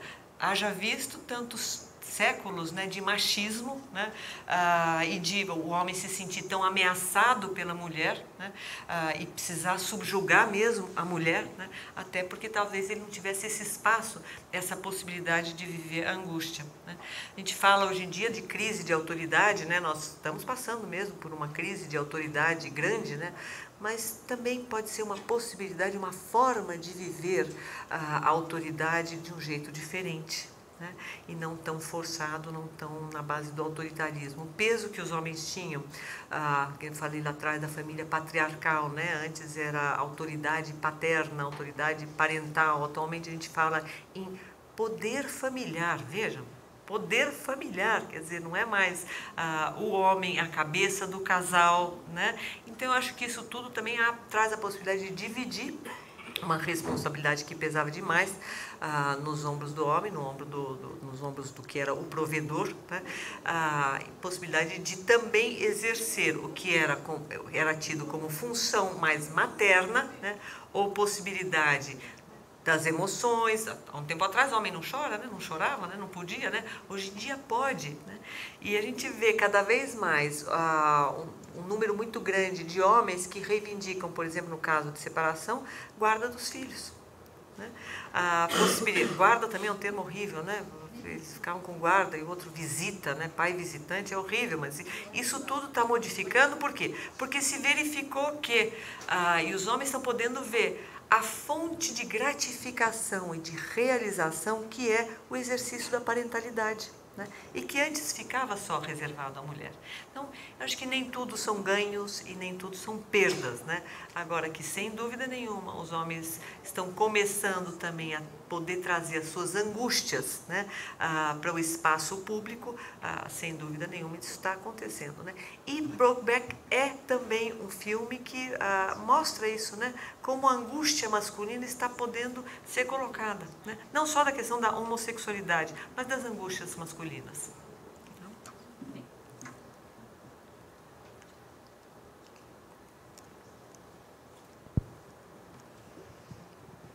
Você, Sueli, eu acho interessante que o tempo todo que nós falamos sobre angústias, né? Angústias quando eram no século passado, angústia da mulher querer se impor hoje na igualdade com o homem, a angústia do homem hoje não saber exatamente como é que ele pode ser o provedor, a angústia da mulher que às vezes é provedora, mas não pode ser provedora porque vai ferir o brio, né, do provedor, porque ela foi criada. Quer dizer, assim, aquela coisa dos grupos menores, que eu acho que são mais assim, que eles tentam o tempo todo se provar coisas, né? Então, o dia do gay, o dia da mulher, o dia, quer dizer, sempre tem um dia, na verdade. Então, você percebe que a gente hoje vive, basicamente, tentando descobrir as angústias.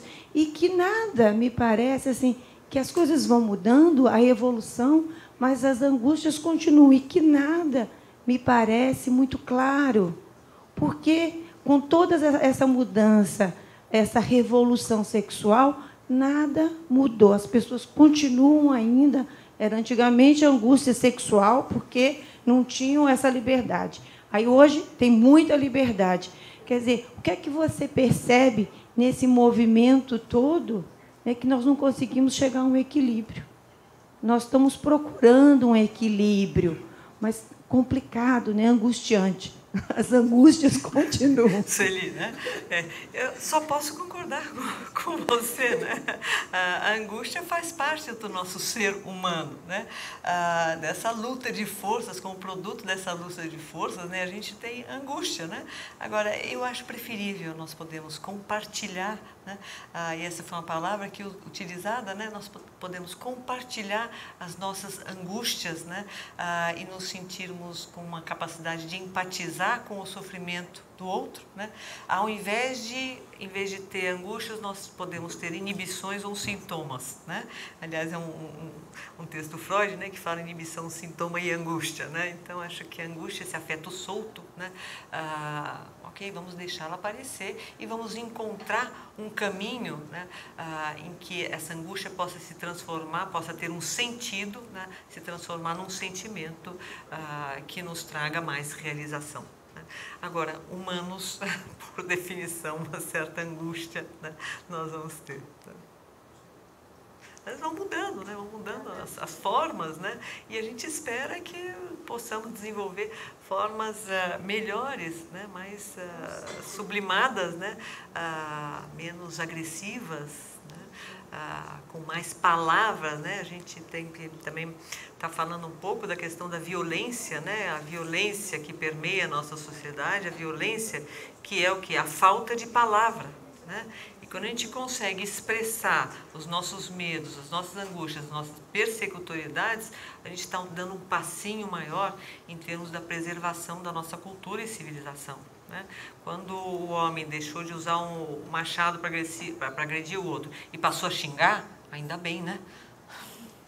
Então, a gente espera que possamos fazer isso, né? Sobretudo nos tempos atuais, que também a gente tem aí um outro movimento, que é o movimento do terrorismo, né? É o movimento dessa angústia aí, que vai ocupando todas as alas aí de algumas sociedades, né?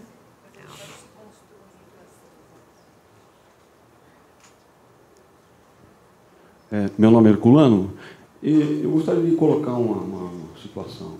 Eu, particularmente, não gosto muito da polarização que existe muito na área política, existe entre homem e mulher também. Por exemplo, sobretudo a partir da Revolução Feminina. Acho que não houve uma revolução feminina, houve uma revolução social. Os homens também se emanciparam, podem sentir, podem ser sensíveis, os homens também se emanciparam. E mesmo no plano sexual, se costuma colocar, a revolução foi sexual para ambos. Os homens se encontram, os machos se encontram com as fêmeas.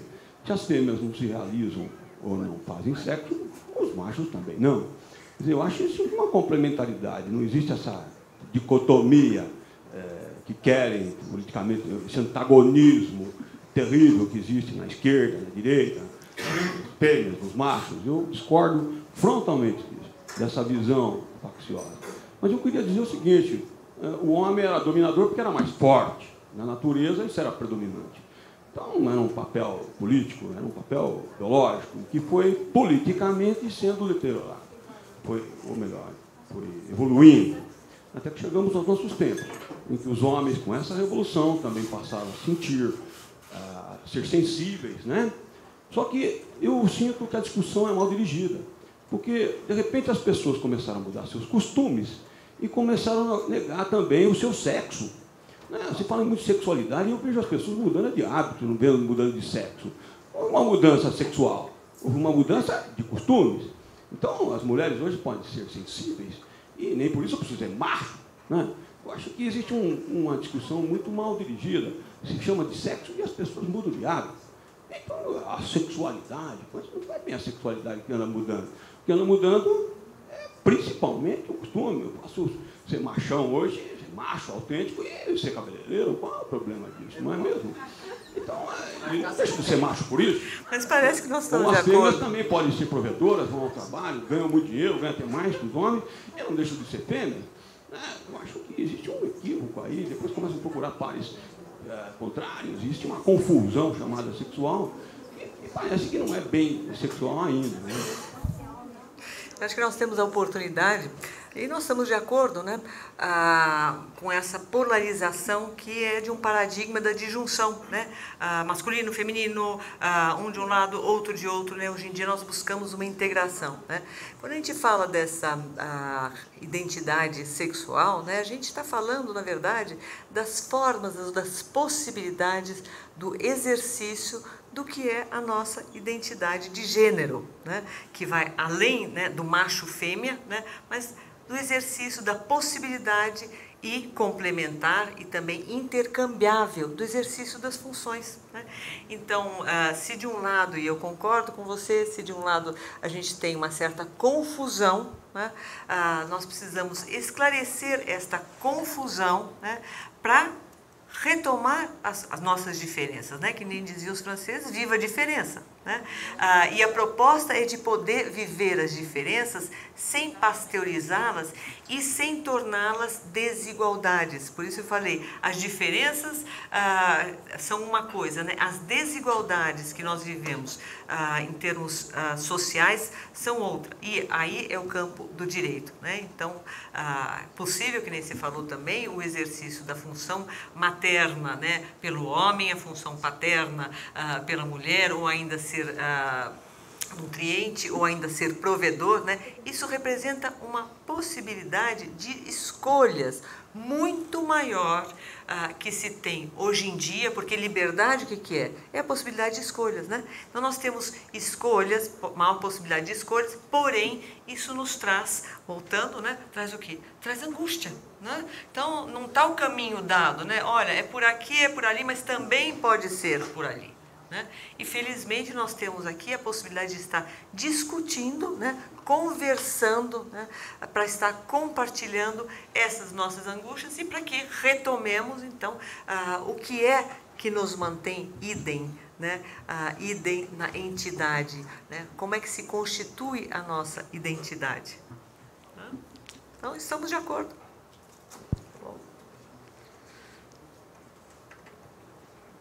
Boa noite. Eu gostaria de fazer duas perguntas. Uma, acho que dando seguimento ao que você está falando, você acabou de mencionar a questão do terrorismo.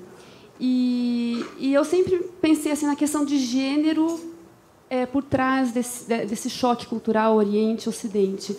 Recentemente, aquele escritor britânico, né, de origem indiana, o Salman Rushdie, que teve que ficar escondido aí muitos anos, ele falou que o que ele via por trás do fenômeno do terrorismo era o terror dos homens em relação à sexualidade feminina e excesso de orgulho masculino. Eu achei muito interessante isso vir de um homem, né? Apesar que acho que não sei se ele é de origem muçulmana ou ele é hindu. Então, eu gostaria que você comentasse um pouquinho sobre isso. E a minha outra pergunta é sobre, assim, no contexto atual, com todas as liberdades que nós temos, se no ano passado nós tivemos uma palestra aqui do Dr. Flávio Gicovati sobre a separação dos amantes. E ele colocou assim que hoje em dia no mundo ocidental industrializado praticamente não existem mais restrições ao encontro amoroso, né? Existe divórcio, existem as possibilidades de se ultrapassar distâncias físicas, diferenças de religião também não são tão assim graves, mas que ele verifica, assim, pelo menos na clínica dele, que 95% dos casos, as pessoas que realmente se amam, que têm afinidades máximas, não ficam juntas. Não ficam juntas as pessoas que se amam? Não ficam juntas. E que elas acabam sendo... Um dos pares, ou os dois pares, acabam sendo acometidos por uma angústia crescente à medida que vai chegando a possibilidade de realmente ficarem juntos, concretizarem essa união, e acabam rompendo por algum motivo. Com medo, é isso? Agora eu gostaria de perguntar se você verifica isso na sua prática. Então, ela falou da angústia, e nós temos a liberdade. Então, se realmente se está vendo esse encontro amoroso, homem e mulher, quando há tanta afinidade assim. Do fim para o começo, né? Quando há todos nós temos também muita dificuldade em aguentarmos o bom, por incrível que pareça. Né? Então a gente vai, conquista, duras penas, etc, etc, etc. E aí manter, né? Não é só conquistar, né? Mas é manter o bom, né? Também é muito difícil, né? Então talvez, né, você esteja se referindo a isso, né? E eu concordo, né? Isso a gente encontra na clínica. Agora talvez possamos também fazer uma pergunta que é a seguinte: como é que será que está se dando a passagem da paixão, né? Porque eu falei lá do narcisismo, da criança, do bebê, né? Da vivência, né? De ser um com a mãe, mas também nas situações de paixão, né? Como é que é a situação de paixão, né? 2 em 1, né? Não há mais diferenças, a gente chamam, né, de grude, fica todo, né, cara metade, né? Parece que não tem nenhuma separação, né? Então nós vivemos novamente esta situação, né, de completude, né?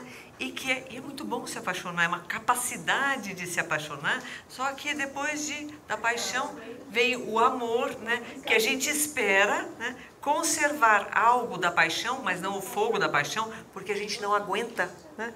A gente não aguenta viver a paixão durante muito tempo, né? Ela tem uma duração limitada, né?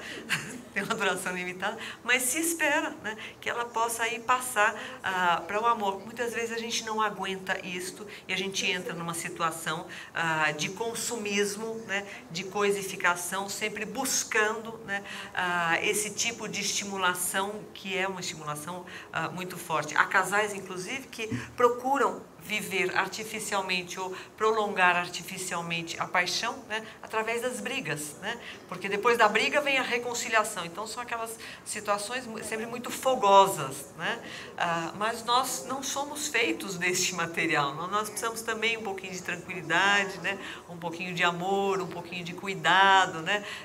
Do outro tipo. Então talvez seja essa situação. E eu concordo com você. Nós temos dificuldade em estar mantendo uma situação, mas nós não é geral, né? Porque senão não estaríamos aqui. Quer dizer, eu falei das estatísticas dos divórcios, né? Mas os casamentos continuam existindo com igual intensidade, né? E nessas estatísticas não entram os casos de reconciliação. né? Então, a estatística assim, separou. Bom, mas e aqueles que voltaram, né? E aqueles revivals, né? A gente não sabe, né? Então, essa é uma questão. A outra questão que você trouxe, muito interessante, é a respeito do fundamentalismo, né? Que seria quase que uma volta, né? Do machismo, né? Da sociedade patriarcal, né? Que vai aparecendo ou reaparecendo aí nas religiões, né? Que então esse seria produto aí do um certo pavor, né, que os homens teriam desse tipo de cultura, né, que os homens teriam aí das mulheres. Eu concordo com você. Aliás, tem um livro que se chama-se, acho que Sexo, Poder, a Família, Sexo e Poder, a Família de 1900 a 2000, por um sueco, Olaf, acho que é assim, Terborn, que vai falar sobre justamente essas modificações de acordo na vivência da sexualidade, de acordo com cada cultura. E ele vai apontar como nessas sociedades onde impera o terrorismo e o fundamentalismo, né, são sociedades que seriam uma reação, né, machista às modificações que estão ocorrendo em termos do exercício da sexualidade da mulher. Então, a tese aí casa com a tese do Ruth.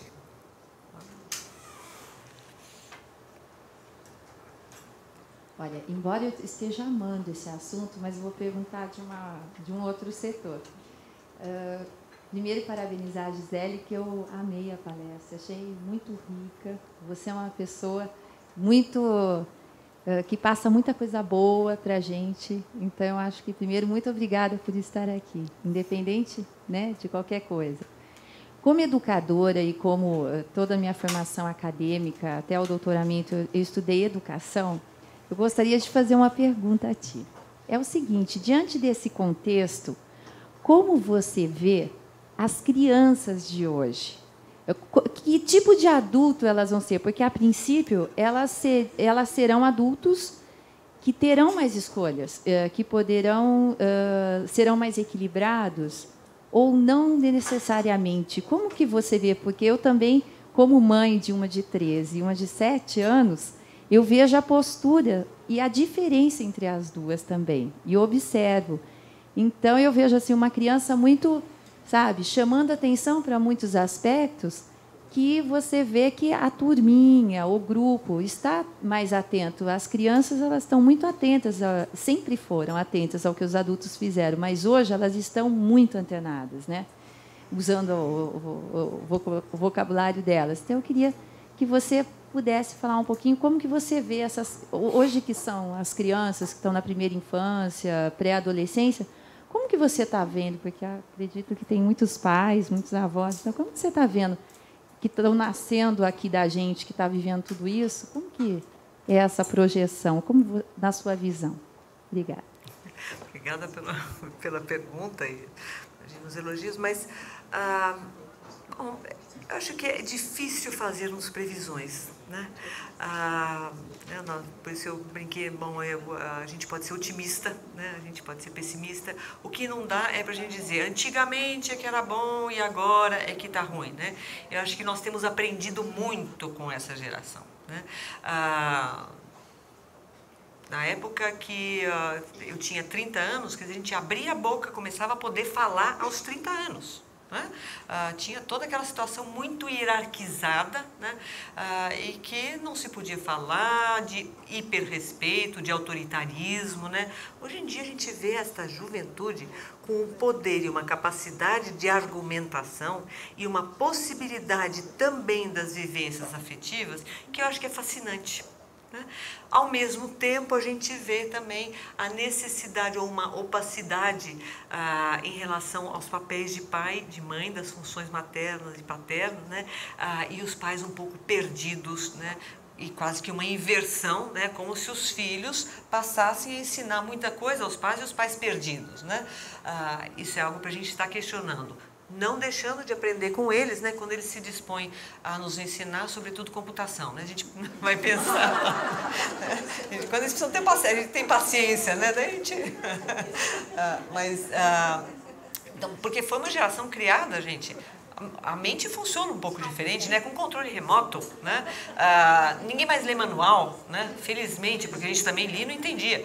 Mas, de qualquer forma, né? É por tentativa e erro. Então, estão se criando cabeças diferentes, né? Também a gente não deve desprezar todos os estudos. Há um tempo atrás, as escolas eram masculinas e femininas. A lei é relativamente recente, né, pelo menos no nosso país, das escolas mistas, né?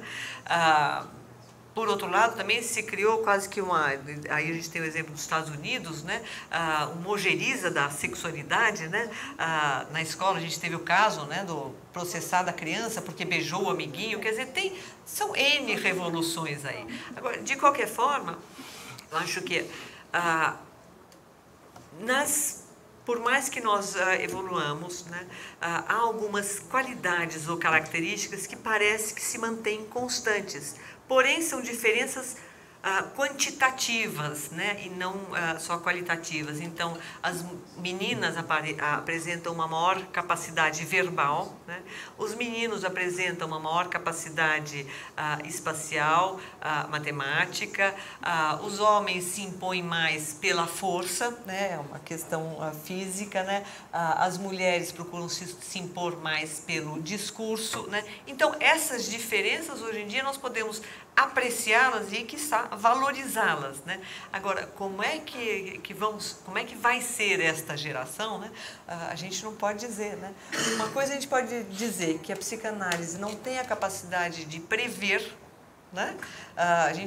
O que seria interessante para uma boa constituição, uma certa saúde mental, são tais e quais condições, né? Isso também a gente não pode negar, né? A figura materna, a figura paterna, a influência da figura paterna, a necessidade da figura paterna, né? Necessidade da família como espaço de continência, formação e segurança, né? Tudo isso são aportes trazidos, né, pela psicanálise. Agora, tem uma outra coisa que a psicanálise também não faz: a psicanálise não explica, né? Muitas vezes a gente fala, Freud explica, né? Não, Freud não explica. A gente pode ampliar a nossa compreensão, né? E talvez nos angustiarmos um pouco mais, por que não? Mas buscar aí uma direção para a nossa humanização, né? Obrigada pela pergunta. Agora, a educação, ainda lembrei de uma outra coisa, né? Cada vez mais, né, a educação tem sido passada um pouco para a escola, né? Então, a escola tem ocupado um lugar que era quase que mais exclusivo do pai, da mãe, da família, né? E agora a escola ocupa um espaço social e de influência e muitas vezes de imposição de valores além da conta, né? E a gente tem que questionar o papel da escola também nisso, o papel dos experts, né, que vão ensinar o pai e mãe a ser pai e mãe, né? Então, tudo isso a gente tem que estar olhando com uma certa reserva, né, e buscando nos identificar, voltando ao conceito, né, com aquilo que de melhor, né, essas instituições podem oferecer, né? Agora, não desvalorizando a importância das primeiras figuras. Gisele, você marcou muito a importância da família e dos pais para a identidade, né? Bom, eu fico pensando nessas pesquisas mais recentes que têm informado a gente que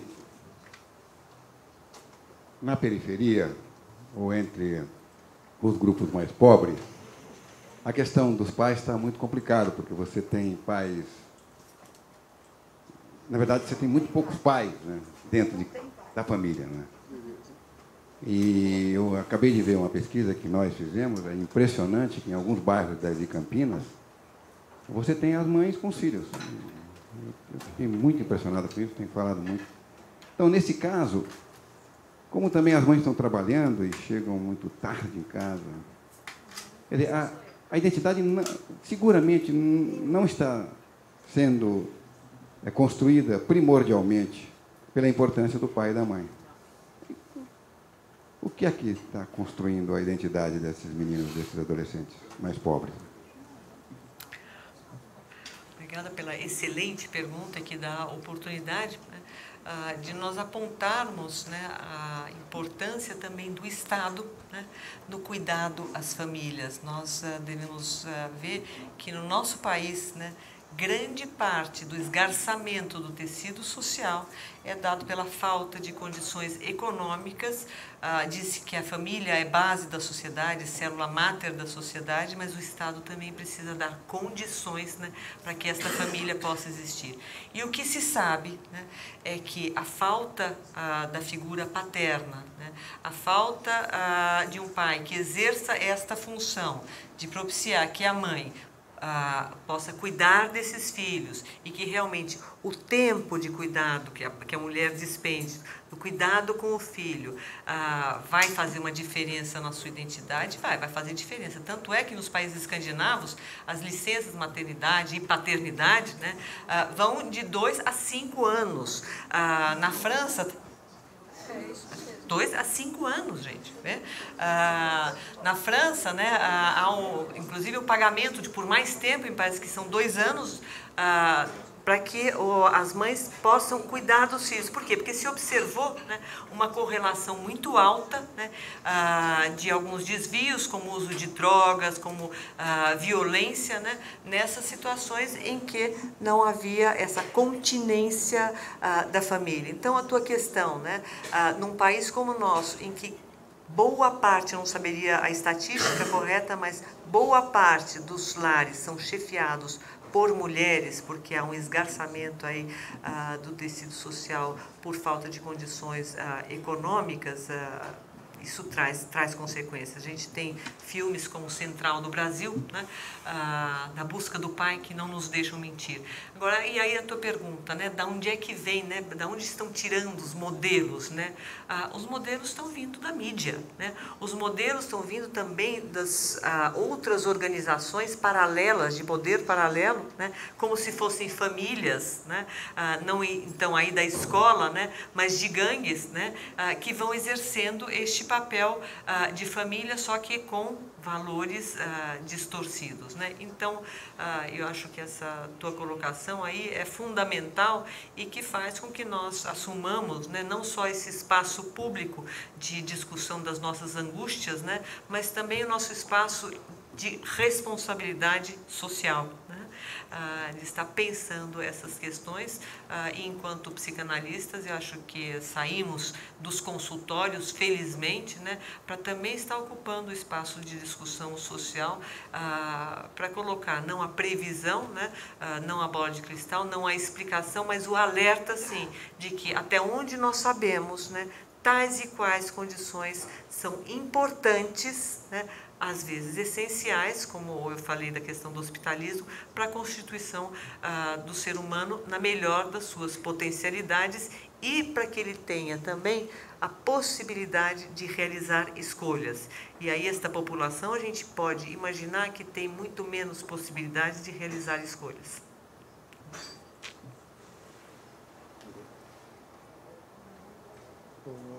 Gisele, não sei se cabe aqui a pergunta, acho que é um pouco agressiva, mas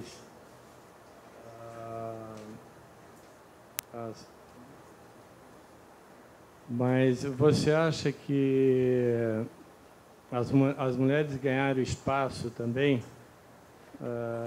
bastante, e principalmente no casamento, quando elas resolveram fechar a perna? Eu não entendi bem a sua pergunta. Só para me dar tempo de pensar. Então, elas começaram a ganhar mais espaço.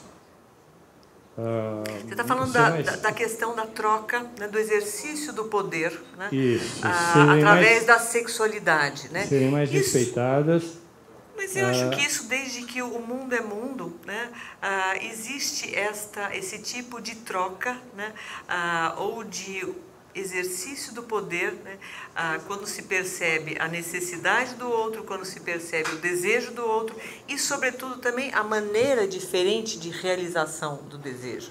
A gente não pode, e a sua pergunta é boa, pelo seguinte, a gente não pode esquecer que as maneiras de realização dos desejos ou da sexualidade são diferentes no homem e na mulher.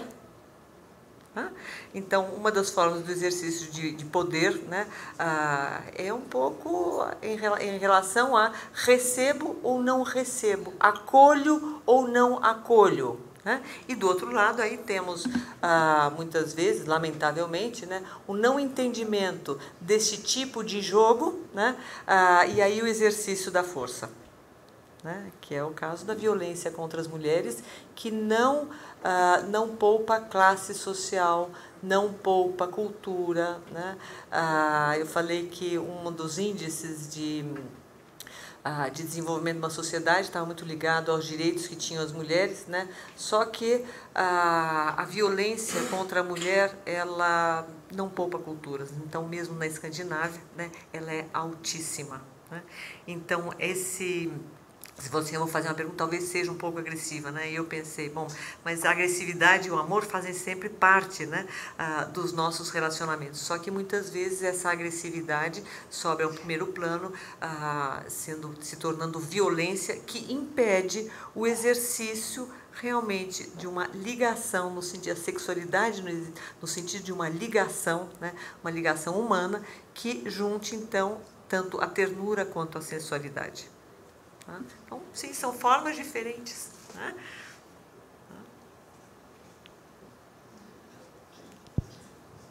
Muito bem, se não tem mais perguntas, agradecemos à palestrante, mas eu gostaria de, então, relembrar que na próxima, como foi dito inicialmente, na próxima sexta-feira, dia 17, teremos a respeito da ética nos relacionamentos. Édipo tem algo a ver com isso, seu título da palestra do Cláudio Cohen, que será entre nós a próxima sexta-feira, onde aguardamos todos. E lembramos também que amanhã nós temos música erudita, Mozart transfigurado, afinal estamos comemorando o ano dedicado a Mozart, com quarteto de cordas da cidade de São Paulo, e André Memari como pianista.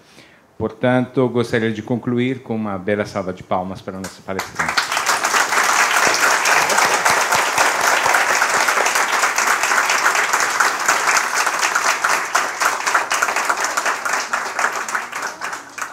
Obrigada a todos e, sobretudo, ao Espaço Cultural CPFL por essa belíssima oportunidade de conversa entre todos nós.